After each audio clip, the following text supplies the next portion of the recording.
Capítulo 10. Jesús enseña sobre el divorcio. Después, Jesús salió de ese lugar y llegó a la región de Judea y al otro lado del río Jordán. Nuevamente se reunió mucha gente junto a Jesús. Él les enseñaba como de costumbre. También llegaron algunos fariseos que querían poner a prueba a Jesús y le preguntaron si está bien que un hombre se divorcie de su mujer. Jesús les contestó: ¿qué les ordenó Moisés? Ellos respondieron: Moisés permitía que un hombre se divorciara de su mujer escribiéndole un certificado de divorcio. Jesús les dijo: Moisés escribió ese mandamiento debido a la terquedad de ustedes, pero en el comienzo de la creación Dios hizo al hombre y a la mujer. Por eso el hombre dejará a su papá y a su mamá para unirse a su esposa, y los dos serán un solo ser. Así que ya no son dos, sino uno solo. Por tanto, lo que Dios ha unido, que ningún ser humano lo separe. Cuando ya estaban en la casa, los seguidores le volvieron a preguntar sobre el divorcio. Jesús les contestó: el que se divorcia de su mujer y se casa con otra, comete adulterio contra su mujer. Y la mujer que se divorcia de su esposo y se casa con otro, también comete adulterio. Jesús recibe a los niños. Luego le trajeron niños a Jesús para que los bendijera, pero los seguidores de Jesús lo regañaron. Cuando Jesús se dio cuenta de eso, se enojó y les dijo: dejen que los niños vengan a mí. No se lo impidan, porque el reino de Dios es de los que son como ellos. Les digo la verdad, el que no acepta el reino de Dios como un niño, no entrará jamás en él. Jesús tomó a los niños en sus brazos y los bendijo, imponiéndoles las manos. Un rico se niega a seguir a Jesús. Cuando Jesús estaba saliendo, un hombre se acercó corriendo, se arrodilló ante él y le dijo: Maestro bueno, ¿qué debo hacer para tener vida eterna? Jesús le contestó: ¿por qué me llamas bueno? Solo Dios es bueno. Tú sabes los mandamientos: no mates, no cometas adulterio, no robes, no des falso testimonio, no engañes y respeta a tu papá y a tu mamá. El hombre dijo: Maestro, yo he cumplido sus mandamientos desde que era joven. Jesús lo miró y con afecto le dijo: te hace falta una cosa. Ve y vende todo lo que tienes. Dales ese dinero a los pobres y así tendrás un tesoro en el cielo. Luego, ven y sígueme. El hombre quedó muy desilusionado por las palabras de Jesús y se marchó muy triste porque tenía muchos bienes. Jesús miró alrededor y les dijo a sus seguidores: qué difícil es para los ricos entrar al reino de Dios. Sus seguidores se asombraron por esas palabras, pero Jesús les dijo: hijos míos, qué difícil es entrar al reino de Dios. Es más fácil que un camello pase por el ojo de una aguja que un rico entre al reino de Dios. Ellos quedaron aún más asombrados y comentaban entre sí: entonces, ¿quién podrá salvarse? Mirándolos, Jesús dijo: eso es imposible para los hombres, pero no para Dios. Para Dios todo es posible. Pedro comenzó a decirle: nosotros dejamos todo por seguirte. Jesús les dijo: les digo la verdad, todo el que dejó casa, hermanos, hermanas, mamá, papá, hijos o tierras por mí o por mi mensaje, recibirán 100 veces más de lo que dejó. En este mundo tendrá más casas, hermanos, hermanas, mamás, hijos y tierras, aunque con persecuciones, y también será recompensado con la vida eterna en el mundo que está por venir. Pero muchos de los que ahora son los primeros serán los últimos, y muchos de los que ahora son los últimos serán los primeros. Jesús habla de nuevo sobre su muerte. Iban por el camino a Jerusalén y Jesús caminaba delante de ellos. Sus seguidores estaban asombrados y los que iban detrás de ellos estaban asustados. Jesús tomó aparte otra vez a los 12 y empezó a decirles lo que le iba a pasar. Escuchen, estamos camino a Jerusalén. El Hijo del Hombre será entregado a los jefes de los sacerdotes y a los maestros de la ley, y ellos lo condenarán a muerte. Después lo entregarán a los que no son judíos. Quienes se burlarán de él lo azotarán, lo escupirán y lo matarán. Pero 3 días después resucitará. Santiago y Juan piden un favor. Santiago y Juan, los hijos de Zebedeo, se acercaron a Jesús y le dijeron: Maestro, queremos que hagas lo que te pedimos. Jesús contestó: ¿qué quieren que haga? Ellos dijeron, concédenos el derecho de sentarnos contigo en la gloria de tu reino, uno a tu derecha y el otro a tu izquierda. Jesús respondió, ustedes no saben lo que están pidiendo. ¿Están dispuestos a beber de la misma copa de sufrimiento que yo voy a beber? ¿O pueden ser bautizados con el bautismo que yo voy a recibir? Ellos contestaron, sí podemos. Entonces Jesús les dijo, ciertamente van a beber de la copa que yo bebo y van a ser bautizados igual que yo. Pero yo no puedo decidir quién se sienta a mi derecha o a mi izquierda. Dios ya tiene listos esos puestos para los que Él decidió. Cuando los otros 10 escucharon esa petición, se enojaron contra Santiago y Juan. Pero Jesús los llamó y les dijo, ustedes saben que a los que gobiernan entre las naciones les gusta mostrar su poder. A sus principales dirigentes les gusta ejercer su autoridad sobre la gente, pero entre ustedes no debe ser así. Más bien el que quiera ser más importante entre ustedes debe hacerse su siervo. El que quiera ser el número 1 entre ustedes debe ser el esclavo de todos, porque ni aun el Hijo del Hombre no vino a que le sirvieran, sino a servir a los demás, y a dar su vida en rescate por muchos. Jesús sana a un ciego. Luego llegaron a Jericó. Cuando Jesús y sus seguidores salían de allí, acompañados por mucha gente, un mendigo ciego llamado Bartimeo, hijo de Timeo, estaba sentado al lado del camino. Cuando oyó que venía Jesús de Nazaret, comenzó a gritar, Jesús, hijo de David, ten compasión de mí. Muchos lo regañaron y le decían que se callara, pero el hombre gritaba aún más, Hijo de David, ten compasión de mí. Entonces Jesús se detuvo y dijo, llámenlo.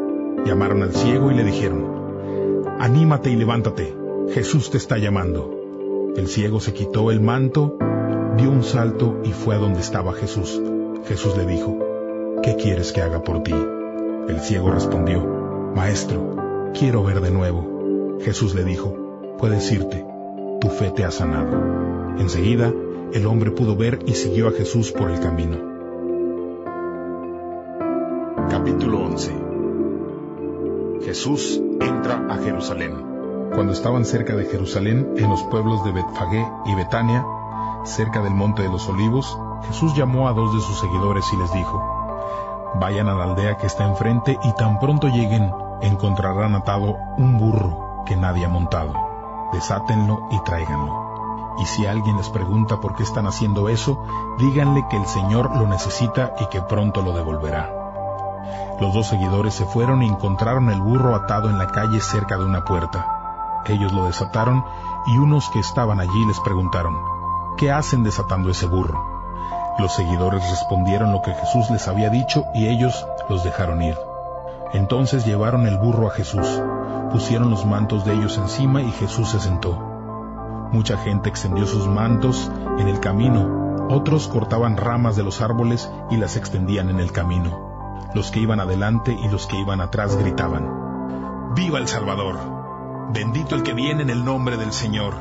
Bendito el reino que viene, el reino de nuestro padre David. ¡Viva Dios que está en los cielos! Jesús entró a Jerusalén y fue al templo. Miró por todos lados y como ya era tarde se fue para Betania con los 12. Jesús demuestra el poder de la fe. Al día siguiente, cuando salían de Betania, a Jesús le dio hambre. A lo lejos vio una higuera con hojas. Fue a ver si tenía frutos para comer, pero la higuera no tenía más que hojas porque no era época de cosecha. Jesús le dijo, que nadie coma de estos frutos nunca más. Los seguidores escucharon eso. Jesús va al templo. Entonces llegaron a Jerusalén y Jesús entró en el área del templo. Empezó a echar a los que estaban comprando y vendiendo cosas allí. Derribó las mesas de los que cambiaban dinero y los asientos de los que vendían palomas. No permitió que nadie entrara en el área del templo cargando mercancías. Jesús comenzó a enseñarles. ¿Acaso no está escrito? Mi casa será llamada casa de oración para todas las naciones, pero ustedes la han convertido en una guardia de ladrones. Los jefes de los sacerdotes y los maestros de la ley escucharon a Jesús y empezaron a buscar la forma de matarlo. Le tenían miedo porque toda la gente estaba asombrada por sus enseñanzas. Esa noche, Jesús y sus seguidores se fueron de la ciudad. Jesús muestra el poder de la fe. En la mañana, cuando iban caminando, Jesús y sus seguidores vieron que la higuera se había secado de raíz.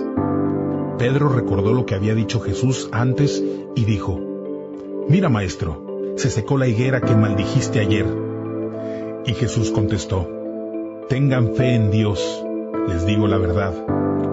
Cualquiera que le diga a esta montaña, levántate y lánzate al mar, y no dude en su interior, sino que crea que sucederá lo que dice, así se hará.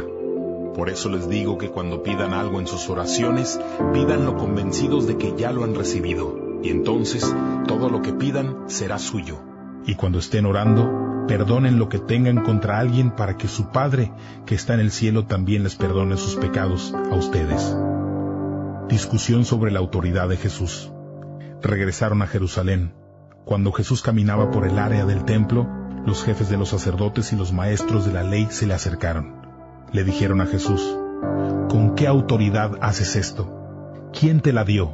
Jesús dijo: «Yo también les haré una pregunta. Respóndanme y les diré con qué autoridad hago estas cosas. ¿El bautismo de Juan era de Dios o de los hombres? Respóndeme». Ellos discutían entre sí y decían: «Si respondemos que venía de Dios, él preguntará: ¿por qué entonces no le creyeron? Pero no podemos decir que venía de los hombres». Ellos le tenían miedo al pueblo porque todos creían que Juan era un profeta. Entonces le respondieron a Jesús: «No sabemos». Jesús entonces les dijo: «Pues yo tampoco les voy a decir con qué autoridad hago estas cosas». Capítulo 12. Historia de los labradores perversos. Entonces Jesús les contó la siguiente historia. Un hombre plantó un viñedo y construyó un muro alrededor. Cavó un lugar para hacer el vino y construyó una torre de vigilancia. Después, alquiló el viñedo a unos labradores y se fue de viaje. Y a su debido tiempo, el dueño mandó a un siervo a hablar con los labradores para cobrar las ganancias del viñedo. Pero los labradores agarraron al siervo, lo golpearon y lo enviaron a su amo con las manos vacías. Después, el hombre les mandó a otro siervo, pero ellos lo golpearon en la cabeza y lo insultaron. El hombre mandó entonces a otro siervo, y los labradores lo mataron. El hombre siguió mandando a otros siervos, pero ellos golpearon a unos y mataron a otros. Ya el hombre no tenía a quien más enviar, sino a su hijo amado.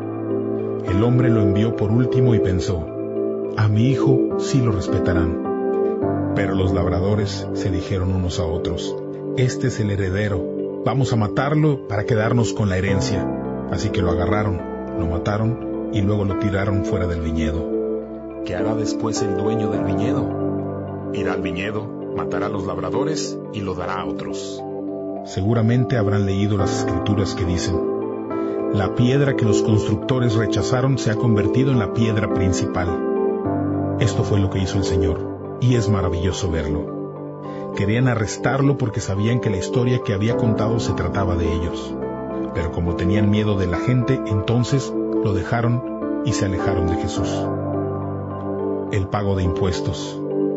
Después le enviaron a Jesús algunos de los fariseos y algunos herodianos para atraparlo en algo que él dijera. Ellos fueron y le dijeron: «Maestro, sabemos que eres un hombre honesto. No te dejas llevar por lo que piensan los demás, pues para ti todos son iguales. Enseñas con sinceridad el camino de Dios. Dinos, ¿está bien que paguemos impuestos al emperador? ¿Debemos pagarlos o no?». Pero él vio su hipocresía y les dijo: «¿Por qué tratan de ponerme una trampa? Denme una moneda de plata, déjenme verla». Ellos le dieron una moneda y Jesús preguntó: «¿De quién es la imagen que está en la moneda y el nombre que está escrito en ella?». Ellos dijeron: «Del emperador». Entonces Jesús les dijo: «Den al emperador lo que es del emperador y a Dios lo que es de Dios». Se asombraron de lo que Jesús dijo. La pregunta sobre la resurrección. Entonces, unos saduceos, los que dicen que no hay resurrección, se acercaron a Jesús y le preguntaron: «Maestro, Moisés nos escribió que si un hombre casado moría sin haber tenido hijos, su hermano debía casarse con la viuda. De esa manera, los hijos que tuvieran serían considerados hijos del hermano fallecido. Una vez hubo 7 hermanos. El primero murió sin dejar hijos. Así que el segundo se casó con la viuda, pero él también murió sin dejar hijos. Lo mismo pasó con el tercer hermano. Todos los 7 hermanos se casaron con la viuda y murieron sin que ninguno dejara hijos. Después, la mujer también murió. Como todos los 7 hermanos se habían casado con ella, el día en que la gente resucite, ¿de quién será esposa la viuda? Jesús les contestó: ¿por qué cometen ese error? ¿Acaso no saben lo que dicen las Escrituras ni conocen el poder de Dios? Cuando la gente resucite de la muerte, no se casará, sino que todos serán como los ángeles del cielo. Pero en cuanto a que los muertos resucitan, ¿no han leído en el libro de Moisés cómo Dios le habló en el arbusto ardiente y le dijo: Yo soy el Dios de Abraham, el Dios de Isaac y el Dios de Jacob? Él no es Dios de muertos, sino de vivos. Ustedes están muy equivocados. El mandamiento más importante. Se acercó uno de los maestros de la ley que los había oído discutir. Se había fijado en lo bien que Jesús les había contestado y le preguntó: ¿cuál es el mandamiento más importante? Jesús contestó: el mandamiento más importante es este: Oye Israel, el Señor nuestro Dios es el único Señor. Ama al Señor tu Dios con todo tu corazón, con toda tu alma, con toda tu mente y con todas tus fuerzas. Y el segundo es: ama a tu semejante como te amas a ti mismo. No hay otro mandamiento más importante que estos. Entonces el maestro de la ley contestó: esa fue una buena respuesta, maestro. Tienes razón. El Señor es el único Dios y no hay otro aparte de Él. Uno debe amar a Dios con todo su corazón, con todo su entendimiento y con todas sus fuerzas, y al semejante como a sí mismo. Estos mandamientos son más importantes que todos los sacrificios que se queman completamente y otros sacrificios que ofrecemos a Dios. Al ver Jesús que el hombre había contestado sabiamente, le dijo: no estás lejos del reino de Dios. Después de aquel momento, nadie tuvo el valor de hacerle más preguntas. ¿De quién es hijo el Mesías? Jesús estaba enseñando en el área del templo y preguntó: ¿por qué los maestros de la ley dicen que el Mesías es hijo de David? Inspirado por el Espíritu Santo, David mismo dice: el Señor Dios le dijo a mi Señor: siéntate a mi derecha, y yo pondré a tus enemigos bajo tu poder. David mismo llama al Mesías Señor. ¿Cómo entonces puede él ser su hijo? Mucha gente oía a Jesús con gusto. Jesús critica a los maestros de la ley. Jesús continúa enseñando: tengan cuidado de los maestros de la ley. A ellos les gusta pasearse vistiendo ropa que muestre su autoridad y que la gente los salude con respeto en las plazas del mercado. También les gusta mucho sentarse en los lugares de honor de las sinagogas y tener los mejores lugares en los banquetes. Ellos se roban los bienes de las viudas y para disimularlo hacen largas oraciones. Por eso, Dios los castigará con más severidad. Una viuda da todo lo que tiene.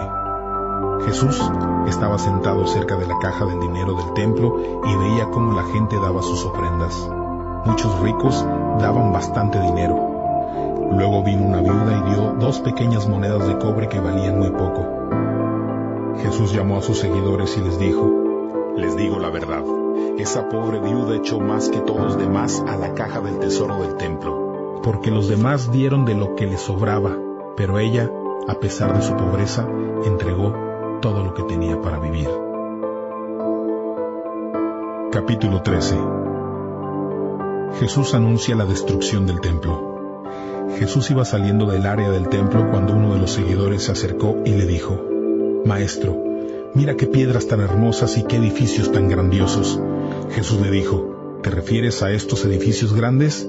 Pues no quedará piedra sobre piedra, todo se vendrá abajo. Señales antes del fin. Luego, Jesús estaba sentado en el monte de los Olivos, frente al templo. Pedro, Santiago, Juan y Andrés le preguntaron en privado: ¿cuándo va a suceder eso? ¿Cuál será la señal para saber que ha llegado el momento de que se cumpla todo esto? Jesús empezó a decirles: tengan cuidado, no permitan que nadie los engañe. Muchos vendrán en mi nombre y dirán: yo soy el Mesías, y engañarán a muchos. No se alarmen cuando oigan sobre guerras y rumores de guerras, Todo esto tiene que pasar, pero todavía no será el fin. Peleará nación contra nación y reino contra reino. Habrá terremotos en muchos lugares y habrá hambres. Todo eso será el comienzo de mucho sufrimiento. Cuídense ustedes, porque la gente los entregará y los llevará a juicio. Los golpearán en las sinagogas y los obligarán a presentarse ante reyes y gobernantes por estar de mi parte. Ustedes darán testimonio de mí ante ellos. Todo esto les ocurrirá por ser mis seguidores. Pero antes de que suceda todo esto, la buena noticia de salvación debe ser anunciada a todas las naciones. Cuando los arresten y lleven a juicio, no se preocupen por lo que van a decir. Solo digan lo que Dios les dé para decir en ese momento. No serán ustedes los que estén hablando, sino el Espíritu Santo que hablará por ustedes. El hermano traicionará y entregará a la muerte al hermano. El papá entregará a la muerte al hijo. Los hijos se pondrán en contra de los padres y los matarán. A ustedes todos los van a odiar por causa de mi nombre, pero el que se mantenga hasta el final será salvo. Cuando ustedes vean la abominación que causa destrucción donde no debería estar, quien lea esto, que lo entienda. Entonces los que estén en Judea corran hacia las montañas. El que esté en la azotea no baje ni entre a sacar nada de su casa. El que esté en el campo no regrese por su manto. Pobres de las mujeres embarazadas y también de las que tengan bebé en esos días. Oren para que nada de esto suceda en el invierno, porque esos días estarán llenos de dificultades. Todo lo que ocurra en esos días será peor que cualquier otra cosa que haya pasado desde que Dios creó el mundo. Nunca se repetirá algo igual, pero si el Señor no hubiera decidido acortar esos días, nadie sobreviviría, pero los acortó para ayudar al pueblo que ha elegido. No crean si alguien les dice, miren, este es el Mesías, o aquí está Él, porque vendrán falsos Mesías y falsos profetas. Ellos van a hacer señales milagrosas y maravillas para tratar de engañar a los elegidos de Dios. Así que tengan cuidado, les he contado todo antes de que ocurra. Pero después de esos días terribles, el sol oscurecerá, la luna no iluminará más, las estrellas caerán y los cuerpos celestes temblarán. Entonces verán al Hijo del Hombre que vendrá de las nubes con gran poder y gloria. Enviará a sus ángeles y reunirá a sus elegidos de los 4 puntos cardinales, desde el extremo de la tierra hasta el extremo del cielo. Aprendan la lección de la higuera. Tan pronto como sus ramas se vuelvan tiernas y sus hojas se abren, ustedes saben que se acerca el verano. Así también, cuando vean suceder esto, sabrán que el tiempo está cerca, a la puerta. Les digo la verdad, todo esto sucederá antes de que muera esta generación. El cielo y la tierra no durarán para siempre, pero mis palabras sí. Nadie sabe cuándo será el día o la hora, ni siquiera los ángeles del cielo, ni el Hijo. Solo el Padre lo sabe. Por eso les digo, tengan cuidado, manténganse alerta, porque ustedes no saben cuándo va a llegar el momento. Será como un hombre que sale de viaje, sale de su casa y deja encargados a sus siervos, cada uno con una tarea. Les ordena a su portero que se mantengan alerta, porque no saben cuándo va a regresar el dueño de la casa. No saben si vendrá por la tarde o a medianoche o en la madrugada, cuando cante el gallo o en la mañana. Si llega de repente, no permitan que los encuentre durmiendo. Lo que les digo a ustedes, lo digo para todos. Manténganse alerta.